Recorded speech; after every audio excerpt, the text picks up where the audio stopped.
A pretty girl walks through an alley holding an umbrella. A boy comes from the opposite direction. The girl slows down. She's thinking about how to pass through this narrow path. The boy closes his umbrella without hesitation. He presses against the wall to make way for the girl. He gets soaked in the rain. The boy's gentlemanly gesture makes the girl fall for him at first sight. 내가 누군가를 좋아하게 되다니.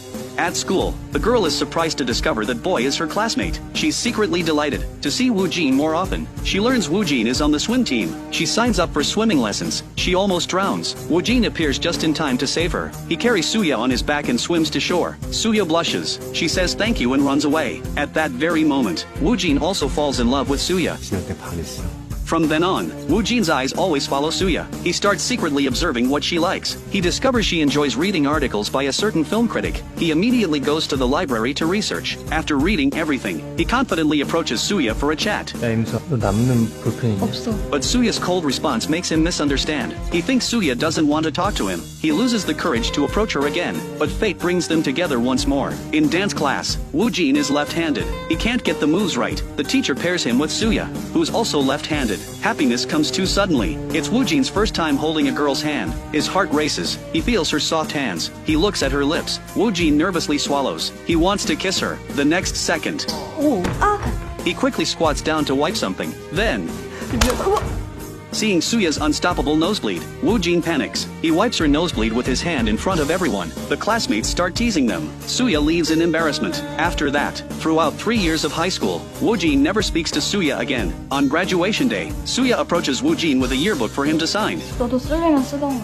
Woo Jin, who has a crush on her, gets excited. He smiles and writes down his true feelings. He hands the yearbook back to Suya. He feels proud of himself. After walking away, Woo Jin realizes the pen is his. He rushes to catch up, but Suya has already disappeared into the crowd. Actually, Suya is hiding in a corner. She reads Woo Jin's message. Her heart fills with joy. She notices Woo Jin left his pen behind. She decides to keep it safe. In the days that follow, Suya often holds Woo Jin's pen. She wants to call him, but she doesn't have the courage. Day after day passes like this, year after year. She sits by the phone, hoping it will ring, hoping to hear Woo Jin's voice. Woo Jin also walks into phone booths again and again, but he always hangs up. He can't take that first step. Time flies. 6 years have passed. Suya has grown into an adult. This day, she finally receives the call she's waited years for. Suya stands up excitedly. Woo Jin on the other end speaks awkwardly. 나 처음 우진다고 기억은 못하겠지만 고등학교 졸업식 날 내 볼펜 네가 가지고 있냐면서 그 되게 비싼 건데.